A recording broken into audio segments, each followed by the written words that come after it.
થરાદના ધારાસભ્ય બનાસ ડેરીના ચેરમેન અને વિધાનસભાના અધ્યક્ષ શંકરભાઈ ચૌધરીના જન્મદિન નિમિત્તે સેવા આધારિત વિશેષ કાર્યક્રમ યોજાયો હતો.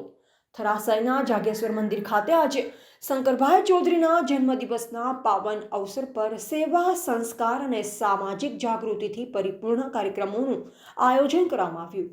યજ્ઞ, પૂજા અને અર્ચના, જળ અભિષેક કરવામાં આવ્યો. સેવામાં ગુંદીના પ્રસાદીનું વિતરણ, જાગેશ્વર સ્કૂલના બાળકોને પૌષ્ટિક નાસ્તો આપવામાં આવ્યો. વિદ્યાર્થીઓ, વાલીઓ અને શિક્ષકોને તુલસીના છોડ વિતરણ કરવામાં આવ્યા. આ સેવા કાર્યો જગદીશભાઈ ઓઝા અને પ્રકાશભાઈ સોની દ્વારા કરવામાં આવ્યા.